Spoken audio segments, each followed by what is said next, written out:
श्री गुरुभ्यो नमः। अस्मद्गुरुभ्यो नमः। अस्मत्परमगुरुभ्यो नमः। अस्मत्सर्वगुरुभ्यो नमः। श्रीमते रामानुजाय नमः।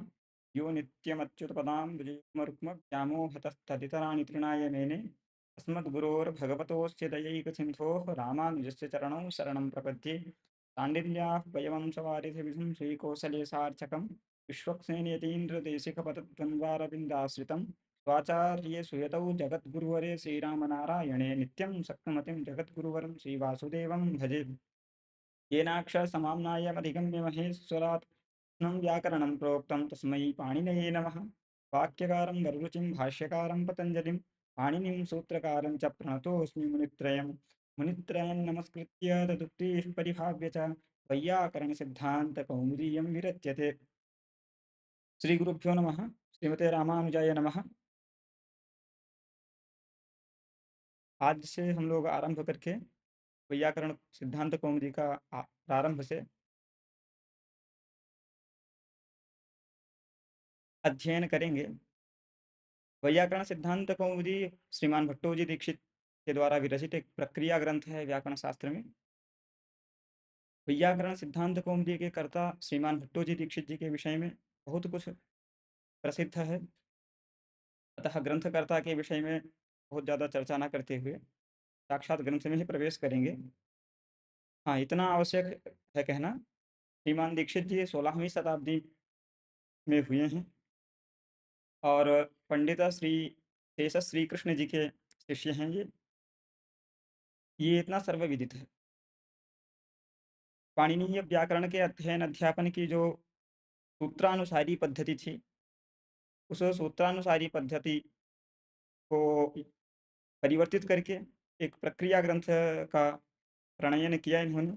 यद्यपि प्रक्रिया भाग दीक्षित जी से ही आरंभ हुआ है, यह कहना भी थोड़ा सा उचित नहीं होगा, क्योंकि इसके पूर्व में प्रक्रिया कौमुदी इत्यादि ग्रंथ विद्यमान थे, परंतु प्रक्रिया कौमुदी इत्यादि ग्रंथों में सिद्धांत इस अनुसार निरूपित नहीं था, अथवा बहुत्र भाष्यादि सिद्धांतों से विरुद्ध सिद्धांत का प्रतिपादन भी तत्त ग्रंथों में किया गया था।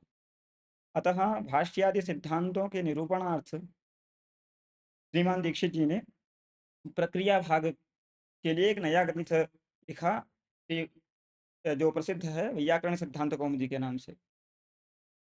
इस ग्रंथ में सिद्धांतों का निरूपण तो किया ही साथ प्राचीनाचार्यों के अपसिद्धांतों का निराश भी समुचित युक्तियों के माध्यम से किया। जैसा मंगलाचरण में ही प्रतिज्ञा ही कर लिए है, तदुक्ति परिभाव्यचा। तदुक्ति परिभाव्यचा का दो अर्थ हो सकता है। परिभाव्य शब्द एक प्रसिद्ध अर्थ है, परिभाव्य शब्द का तिरस्कृत्य, तिरस्कार करके। तो जब परिभाव्य शब्द का प्रसिद्ध अर्थ तिरस्कृत्य ऐसा करेंगे तो तदुक्ति ही तेषां मुक्ति ही, तब तेषां मुक्ति ही यहाँ पे प्राचीनाचार्याणां मुक्ति ही, प्राचीनाचार्यों की युक्तियों का तिरस्कार करके वैयाकरण सिद्धांत कौमुदी की रचना कर रहे हैं, ऐसी प्रतिज्ञा की है। और प्रसिद्ध अर्थ तदुक्ति ही तेषां मुक्ति ही तेषां केषाम इति चेत मुनित्रयाणां मुक्ति ही परिभाव्य, ऐसा जब मुनित्रयाणां मुक्ति ही परिभाव्य ऐसा करेंगे तो परिभाव्य मतलब अच्छी प्रकार से विचार्य, विचार करके समुचित ढंग से चिंतन करके ऐसा अर्थ करेंगे। ये मंगलाचरण में हम लोग देखेंगे। अतः पाणिनीय सिद्धांतों का निरूपण करते करते हुए अपसिद्धांतों का निराश भी बहुत समुचित ढंग से इस ग्रंथ में किया। अतः प्रक्रिया के साथ साथ परिष्कार पद्धति को भी श्रीमान दीक्षित जी ने, अथवा जो व्याकरण के प्रमेय अंश थे, व्याकरण के वैयाकरणों के जो सिद्धांत थे, वैयाकरणों के कुल में प्रसिद्ध जो प्रमेय पदार्थ थे, उन पदार्थों का भी बहुत सूत्रात्मक ढंग से, यद्यपि वैयाकरण सिद्धांत कौमुदी पाणिनीय सूत्रों की व्याख्या है, परंतु बहुत सूत्रात्मक ढंग से श्रीमान दीक्षित जी ने भी वैयाकरण सिद्धांतों का निरूपण कर दिया। इस ग्रंथ के पूर्व में सूत्रानुसारी पद्धति प्रसिद्ध थी। शास्त्र के अध्ययन के क्रम में लोग काशिका इत्यादि ग्रंथों के माध्यम से ही यथासूत्र अध्ययन करते थे, परंतु वही उस प्रकार से अध्ययन करने पर छात्रों को समस्याएँ होती थीं। तदर्थ इस सूत्रों में प्रक्रिया भागों के लिए अपेक्षित सूत्रों को, जो सूत्र जहाँ अपेक्षित थे उसको वहाँ उपस्थापित करते हुए, व्याख्यान करते हुए, व्याख्यायित करते हुए श्रीमान जी ने प्रकरणों का विभाग किया। इस ग्रंथ को जब देखा जाए ठीक से, तो यह प्रतीत होता है कि यह ग्रंथ अवरोहण क्रम से विरचित है। ग्रंथों के रचना क्रम में अवरोहण क्रम और आरोहण क्रम, ये दो क्रम प्रसिद्ध हैं। बहुत बहुत लोग ऐसा आक्षेप करते हैं कि इसमें जो सूत्रों का क्रम है वो पाणिनीय क्रमों को भंग करते हुए प्रसिद्ध है, दिखाई दे रहा है। यह क्रम उचित नहीं है क्योंकि मूल सूत्रों के क्रम से विरुद्ध है। यद्यपि मूल सूत्रों के क्रम से सिद्धांत कौमुदी का क्रम थोड़ा सा भिन्न है, तथापि यहाँ जो सूत्रों का क्रम सिद्धांत कौमुदी में है, यह वैयाकरण सिद्धांतों को बताने वाला क्रम है। इस क्रम के माध्यम से भी आचार्य बहुत कुछ बताना चाह रहा है। पाणिनीय शास्त्र जो है अष्टाध्यायी, उस अष्टाध्यायी में आरोहण क्रम है और प्रक्रिया ग्रंथों में जो हमारा दीक्षित जी के द्वारा विरचित हमारी कौमुदी है, यह अवरोहण क्रम है। आरोहण क्रम और अवरोहण क्रम को इस प्रकार से समझा जा सकता है। यद्यपि आरोहण और अवरोहण शब्द तो प्रसिद्ध है। आरोहण मतलब नीचे से ऊपर जाना, अवरोहण मतलब ऊपर से नीचे आना। तो अष्टाध्यायी का क्रम जो है वो आरोहण क्रम में है, नीचे से ऊपर जाने का क्रम है। सिद्धांत कौमुदी का जो क्रम है वो ऊपर से नीचे आने का क्रम है। अष्टाध्यायी में भी पूर्व में पारिभाषिक पदार्थों का निरूपण है। प्रथम अध्याय में पारिभाषिक पदार्थों का निरूपण भगवान पाणिनि ने किया है। पारिभाषिक पदार्थ मतलब तत्त पद तत्त अर्थ में रूढ़ हैं। जैसे, और इसके निरूपण की आवश्यकता क्या है? पारिभाषिक पदार्थों के निरूपण की आवश्यकता क्या है? तो जैसे गुण शब्द सत्व रज इत्यादि गुणों में प्रसिद्ध हैं, अथवा रूप रस इत्यादि गुणों में प्रसिद्ध हैं, परंतु यह पाणिनीय शास्त्रे गुण शब्द अदेंग इस अर्थ को बताएगा। गुण शब्द से रूपादि अर्थों का ग्रहण नहीं करेंगे। गुण शब्द से केवल अदेंग का ग्रहण करेंगे। वृद्धि शब्द से आदेश का ग्रहण करेंगे। मतलब वृद्धि शब्द आदेश ऐसे अर्थ में सक्त है, वृद्धि शब्द की शक्ति आदेश ऐसे अर्थ में है, गुण शब्द की शक्ति अदेंग अर्थ में है, धातु शब्द की शक्ति भुआदिगण पठित क्रियावाची जो हैं उनमें है, अर्थात भुआदिगण पठित क्रियावाचकों में धातु शब्द की शक्ति है। इस प्रकार तत्त संज्ञाएं तत्तदर्थ को बताने वाली हैं। तो अष्टाध्यायी में यदि हम देखते हैं तो वहां भी पहले पारिभाषिक पदार्थों का निरूपण किया गया, और ये सभी ग्रंथों में किया जाता है। सभी ग्रंथों में उस ग्रंथ में जो पारिभाषिक पदार्थ होते हैं उन पारिभाषिक पदार्थों का निरूपण करना आवश्यक होता है, नहीं तो ग्रंथ कठिन हो जाएंगे। अतः ग्रंथ में सरलतया प्रवृत्ति हो जाए, इसलिए पारिभाषिक पदार्थ निरूपणीय होते हैं।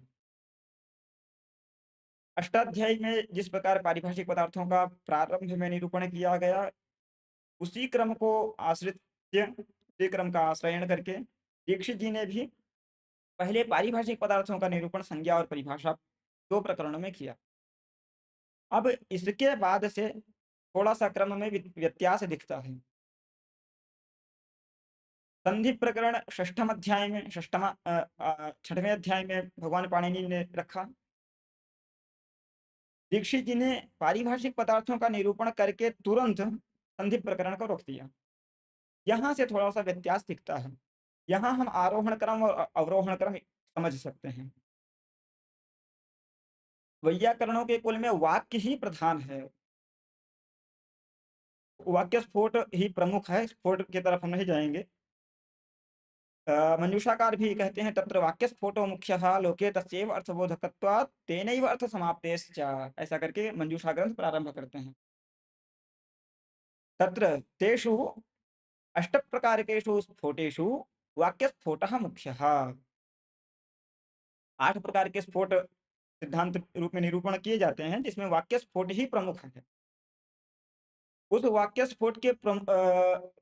स्फोट प्रमुख है, इसमें हेतु क्या है? तो कहते हैं वाक्य स्फोटो मुख्यः लोके तस्यैव अर्थबोधकत्वात् तेनैव अर्थसमाप्तेश्च। मतलब वाक्य ही लोक में अर्थबोधन कराने का सामर्थ्य रखता है। वाक्य से ही अर्थ बोध होता है। अर्थ का अवगमन, अर्थ का बोध वाक्य के माध्यम से ही होता है। अब यहाँ कोई आक्षेप करेगा कि वाक्य से ही अर्थ बोध क्यों होता है? राम केवल ऐसा पद उच्चारित करेंगे, रामः ऐसा पद उच्चारित करेंगे तो अ, राम पदार्थ का बोध हो जाएगा। कृष्णः ऐसा पद उच्चारित करेंगे तो कृष्ण पदार्थ का बोध हो जाएगा। नारायणः ऐसा पद उच्चारित करेंगे तो नारायण पदार्थ का बोध हो जाएगा। घटः, पटः ऐसे पदों का उच्चारण करेंगे तो पदों से भी पदार्थों की उपस्थिति होती है। पद से ही पदार्थ की उपस्थिति होती है, तो वाक्य से अर्थ की उपस्थिति ये कैसे कह रहे हैं नागेश जी? मतलब पदार्थोपस्थिति में पद कारण है, वाक्य कैसे कारण हो सकता है? वाक्य से अर्थबोध कैसे होता है?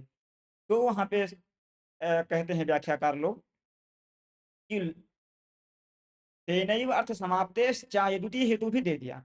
मतलब पद से पदार्थ बोध हो सकता है, उसमें आपत्ति नहीं है, परंतु अर्थ की समाप्ति नहीं हो सकती पद से। अर्थ समाप्ति में वाक्य ही कारण है।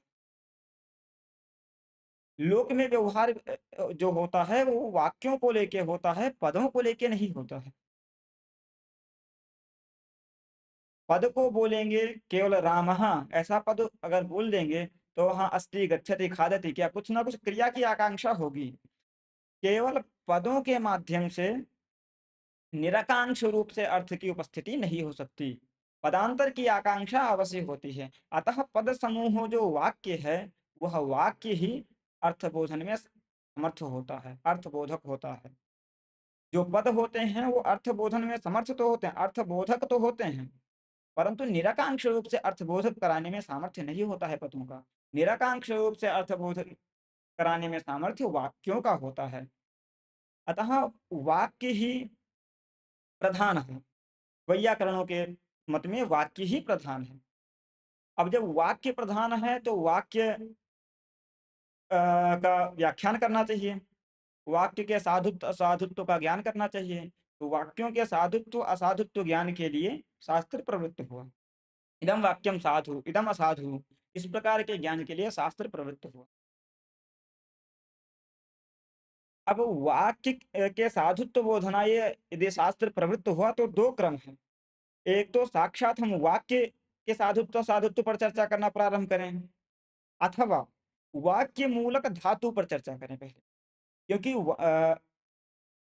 वाक्य से ही लोक में व्यवहार होता है और वह वाक्य धातु मूलक होता है अंततः।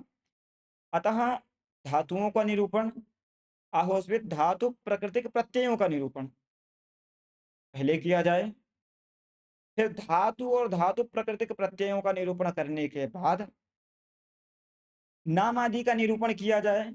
नाम आदि का निरूपण मतलब प्रातिपदिक का निरूपण किया जाए। प्रातिपदिक का निरूपण करने के बाद प्रातिपदिक प्राकृतिक प्रत्ययों का निरूपण किया जाए। अर्थात वाक्य ही प्रधान है। वाक्य मूलक धातुओं का निरूपण, वाक्य मूलक धातु तत्प्राकृतिक प्रत्ययों का निरूपण, उसके बाद प्रातिपदिक प्राकृतिक प्रत्ययों का निरूपण।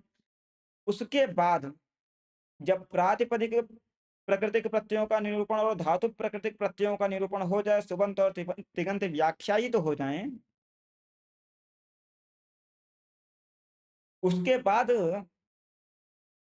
सुबंत और तिङंत व्याख्यायित हो जाए, इसका मतलब सुप प्रत्यय तिंग प्रत्यय तत्प्रकृति का जब व्याख्यान हो जाए, तब उनके बीच में संधि कार्यों का निरूपण किया जाए। जैसे रामोस्ति, हम पहले अस धातु अस धातु प्रकृति जो प्रत्यय थे, प्रत्यय उसका व्याख्यान कर लिए, अस्थि को सिद्ध कर लिए। राम प्रातिपदिक तत्प्रकृतिक प्रत्यय सु का व्याख्यान कर लिए। राम से सु ले आए, राम स ऐसी स्थिति हो गई, राम स अस्ति। अब ये जो दो अलग अलग पद बने, इनमें पुनः संधि कार्यों को सच सच जुषोरु इत्यादि सूत्रों के माध्यम से रुत्व उत्व एंगफ पदांतादत इत्यादि सूत्रों के माध्यम से संधि कार्यों को करते हुए रामोस्ति ऐसा एक वाक्य इदम वाक्यम साधु, ऐसा निर्णय करें।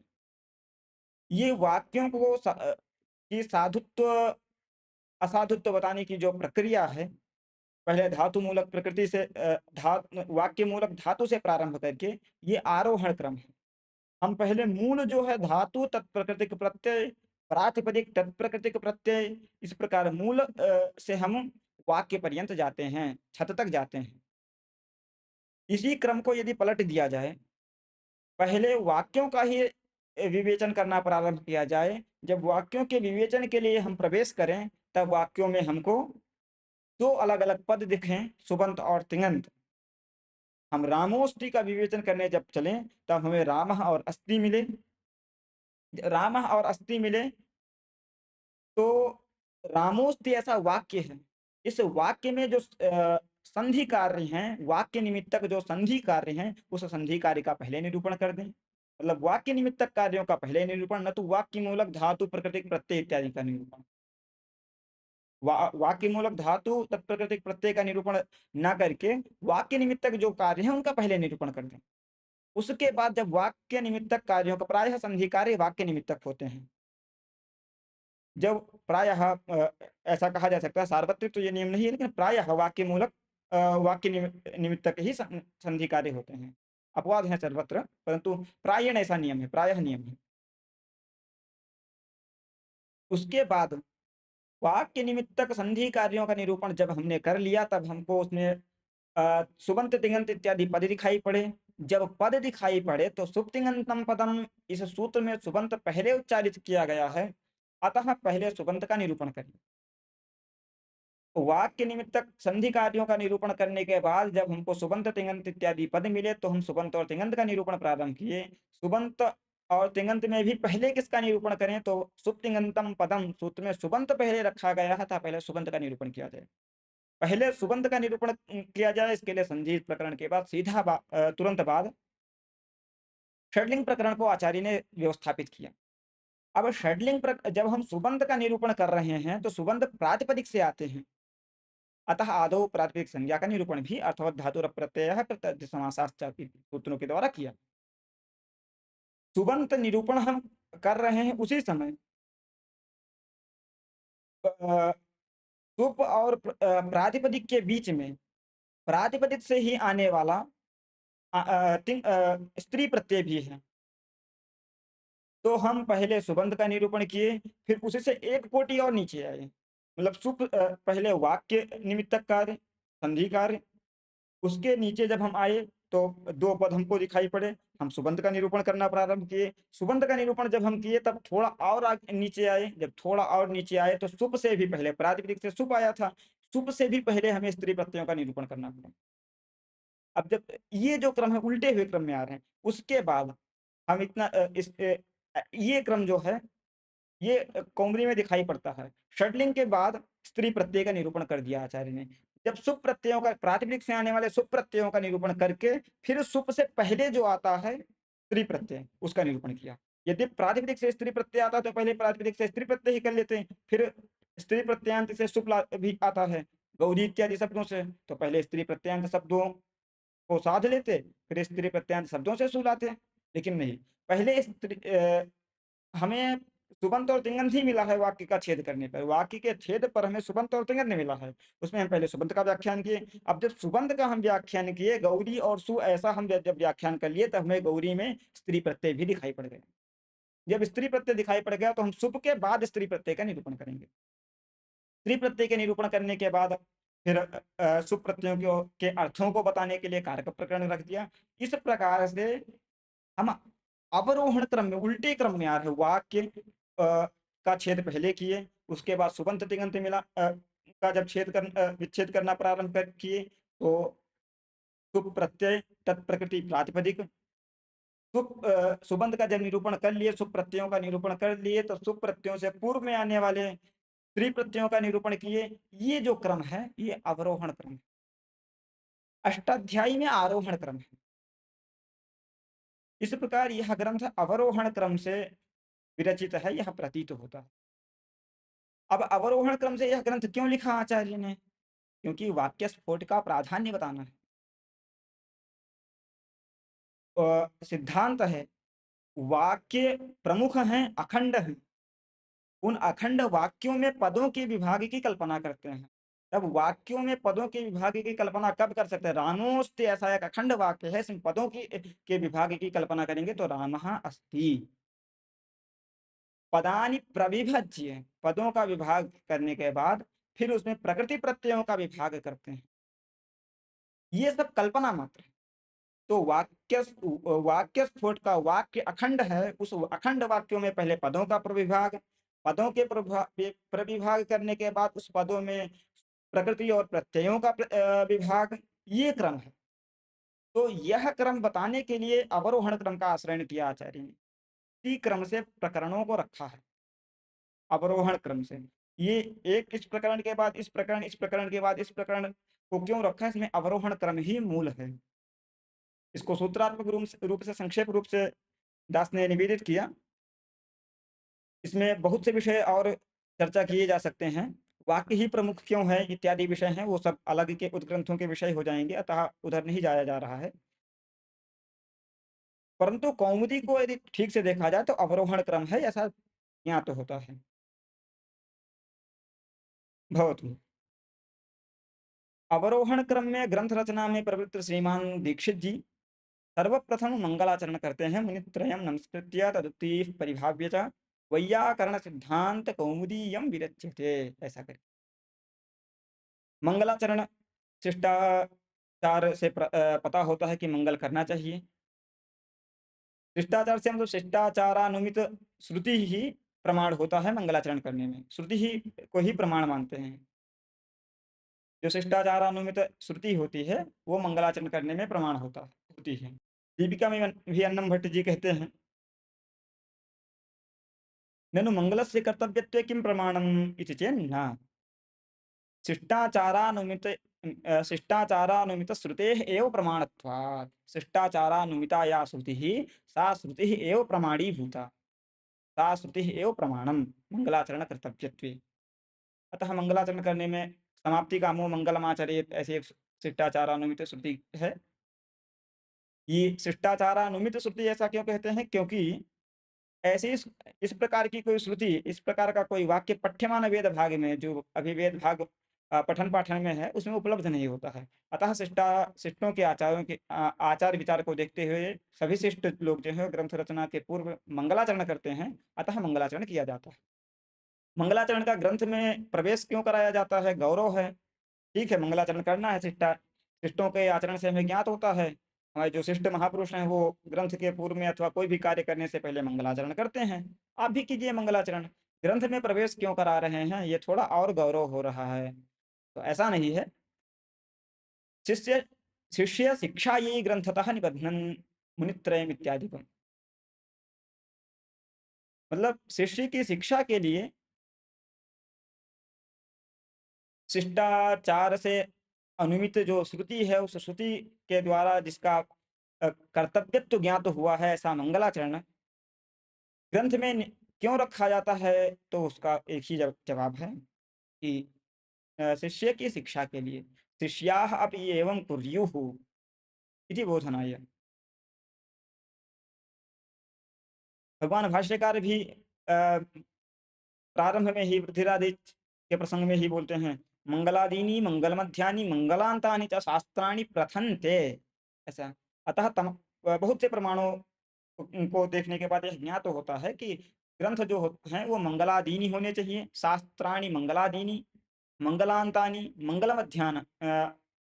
मध्यानि, ये सब शास्त्राणि के शास्त्र मंगलादि होना चाहिए, मंगल मध्य होना चाहिए, मंगलांत होना चाहिए। मंगलम आदि ही यस्य तद मंगलादि, मंगल जिसके आदि में होता है उसे मंगलादि कहते हैं। तो शास्त्र मंगलादि, मंगल मध्य, मंगलांत होने चाहिए।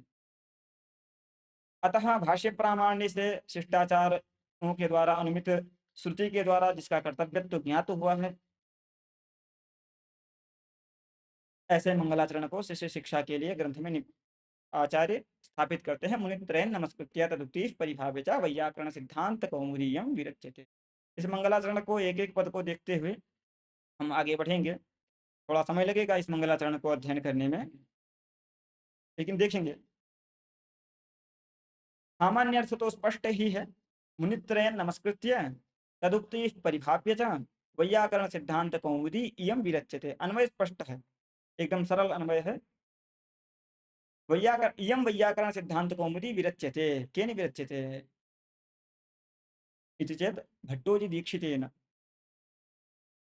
भट्टोजी दीक्षितेन। यतोहि क्रिया के बाद क्रिया को देखने से कर्ता की जिज्ञासा होती है कि विरच्यते केन विरच्यते इति चेत् भट्टोजी दीक्षितेन विरच्यते। ग्रंथांत में स्वयं उन्होंने अपना नाम ले भी लिया है, अतः यहाँ कर्तृत्व दीक्षित जी का ही ग्रहण उचित है। अब वैयाकरण सिद्धांत कौमुदी विरच्यते, किं कृत्वा विरच्यते इति चेत् मुनित्रयं नमस्कृत्य, मुनित्रय समुदाय को नमस्कार करके, और क्या करके, तो तदुक्ति परिभाव्य च, उनकी उक्तियों का, उनके जो कथन है उन कथनों का सम्यक प्रकार से विचार करके, परिभाव्य नाम सम्यक प्रकार से विचार करके मुनित्रय समुदाय को नमस्कार करके, उसके बाद उनकी उक्तियों का, मुनित्रय की जो उक्तियां हैं उन उक्तियों का सम्यक आलोडन करके, उन उक्तियों पर विचार करके ये सिद्धांत कौमुदी मेरे भट्टोजी दीक्षित जी के द्वारा विरचित है, की जा रही है। यहाँ इयम वैयाकरण सिद्धांत कौमुदी विरच्यते, ये इयम एकदम इदमस्तु सन्निकर्षे, सन्निकर्ष होने पर मतलब एकदम पुरतः उपस्थित होने पर, पूर्ववर्ती पदार्थ में भी ही इयम ऐसी बुद्धि होती है, ऐसा संकेत होता है। जो पूर्ववर्ती पदार्थ होता है, सामने उपस्थित पदार्थ होता है, उसी पदार्थ में इदम पद से हम निर्देश करते हैं। अभी वैयाकरण सिद्धांत कौमुदी की रचना हुई ही नहीं है, आप रचना में प्रवृत्त हैं, तो वैयाकरण सिद्धांत कौमुदी इयम विरच्यते, ये इदम पद से उसका संकेत कैसे कर रहे हैं, तो यहाँ पे आचार्य कहते हैं कि इयम ये जो सिद्धवत निर्देश कर रहे हैं, एकदम सिद्ध है, वैयाकरण सिद्धांत कौमुदी सामने रखी है, इस प्रकार से निर्देश है, ये वैयाकरण सिद्धांत कौमुदी रचना कर रहे हैं। ये कैसे, ये तो रचना ही नहीं हुई है। तो वहां पे बुद्धिकृत वैयाकरण सिद्धांत को मतलब पहले ही पूरे वैयाकरण सिद्धांत कौमुदी को बुद्धि में स्थापित कर लिया है। बुद्धिस्त जो वैयाकरण सिद्धांत कौमुदी है उसको लक्ष्य करके इदम पद का प्रयोग है। हम ये मेरे बुद्धि में जो उपस्थित वैयाकरण सिद्धांत कौमुदी है इसकी रचना कर रहे हैं, मतलब इसका प्रकटन कर रहे हैं। बुद्धिस्त ये वैयाकरण सिद्धांत कौमुदी अब प्रकटित की जा रही है, ये तात्पर्य ऐसा करना चाहिए। अथवा यहाँ लक्ष्मी व्याख्याकार एक बढ़िया बात कहते हैं। सांख्यों के मत में इसका ऐसा भी व्याख्यान किया जा सकता है, कार्योत्पत्ति के प्राक्षण में भी, हमारा कार्य जब नहीं हुआ है, जैसे अभी घट बना, तो अभी घट बना, यदि इदानीं घट की उत्पत्ति हुई तो इसके पहले घट नहीं रहा, ऐसा अन्य दार्शनिकों का मत है। कि सांख्यों का मत ऐसा है कि यह घट कार्यावस्था में तो नहीं है, लेकिन कारणावस्था में यह घट पूर्व में था, ऐसा वेदांतियों का भी मत है। कि सत्कार्यवाद मानते हैं, मतलब कार्य असत है ऐसा नहीं मानते हैं। यह घट अभी बन रहा है तो इसके पहले यह मिट्टी में था यह घट। इसके लिए भगवान शंकराचार्य जी अथवा भगवान शंकराचार्य जी भी अपने भाष्य में उल्लेख किए हैं, और बाकी सांख्य और वेदांती अपने अपने ग्रंथों में उल्लेख करते ही हैं। शंकराचार्य जी ने उल्लेख करते हुए लिखा है कि यदि सत्कार्यवाद नहीं माने, मतलब कार्यावस्था कार्योत्पत्ति के प्राक्षण में भी यदि कार्य की उपस्थिति नहीं मानेंगे, कारणावस्था में यदि कार्य को नहीं मानेंगे, जैसे मिट्टी कारण है, मिट्टी की अवस्था में भी यदि घट की उपस्थिति नहीं मानेंगे, तो घटार्थी जो है, घट बनाने वाला जो है, वो मिट्टी ही क्यों लेता है? आपको घट चाहिए, आप किसी अन्य पदार्थ से अन्य किसी द्रव्य से बनाइए घट, नहीं बना सकते। आप घट को ही मिट्टी को ही लेंगे, क्यों मिट्टी को लेते हैं? क्योंकि वह कार्य जो है, घट रूपी जो कार्य है, अपने कारणावस्था में विद्यमान है, इत्यादि निरूपण करते हैं। सिद्धार्थी क्षीर का ही ग्रहण क्यों करता है, इत्यादि भगवान शंकराचार्य जी भी व्याख्यान करते हैं, और बाकी आचार्य भी अपने अपने मतों में लिखते हैं। यद्यपि अन्य दार्शनिक इसको नहीं स्वीकार करते हैं, इसका खंडन भी संभव है। कार्यावस्था में कारणावस्था में कार्य नहीं होता है, मतलब मिट्टी की अवस्था में घट नहीं है, ऐसा भी अन्य दार्शनिकों का मत है। वो भी साधा जा सकता है, सिद्ध किया जा सकता है। और कार्यावस्था में कार्य भी कारणावस्था में होता है, ऐसा ऐसा सांख्यों का मत है, इसका भी निरूपण किया जा सकता है। दोनों पक्ष अपने-अपने मत में ठीक हैं, अपने-अपने आचार्यों के मत में, जो सांख्य हैं उनके अनुसार सांख्यों का मत, वेदांतियों के अनुसार वेदांतियों का मत, नैयायिक आदि जो हैं उनके मत में अपना मत ठीक है। लेकिन यहाँ है कि सांख्यों का मत हम स्वीकार करें, तो अभिवैयाकरण सिद्धांत कौमुदी कार्य है। कार्य जो वैयाकरण सिद्धांत कौमुदी है, यह कार्योत्पत्ति के प्राक काल में भी थी। जब कार्योत्पत्ति के प्राक काल में भी वैयाकरण सिद्धांत कौमुदी थी, तो इदम ऐसा उसका जो क्या कहते हैं निर्देश है, यह संगत है। अतः दोनों प्रकार से व्याख्यान किया जा सकता है। बुद्धिस्ट वैयाकरण सिद्धांत कौमुदी को लक्ष्य करके इदम पद का प्रयोग कर दिया, अथवा सांख्यों के मत में कारणावस्था में भी कार्य की उपस्थिति को मान करके कार्य नष्ट नहीं होते हैं, तो वो कारणावस्था में विद्यमान रह जाते हैं। कारणावस्था में भी कार्य की उपस्थिति स्वीकार करके इदम ऐसे इस पद का निर्देश कर दिया। ये तो यम पदार्थ है, आगे चर्चा करने का विषय है। अभी हम सामान्य अर्थ इसका स्पष्ट हो गया होगा कि मुनित्रय को नमस्कार करके, यह वैयाकरण सिद्धांत मुनित्रय को नमस्कार करके, उनकी युक्तियों का परिशीलन करके, विचार करके उनकी युक्तियों पर, यह वैयाकरण सिद्धांत कौमुदी मेरे द्वारा रची जा रही है। अब इसके प्रतिपदार्थ पर चलते हैं और प्रत्येक पदार्थों का परस्पर कैसे अन्वय है, उनकी क्या व्याख्या है, क्या व्युत्पत्ति है, उस पर चर्चा करेंगे।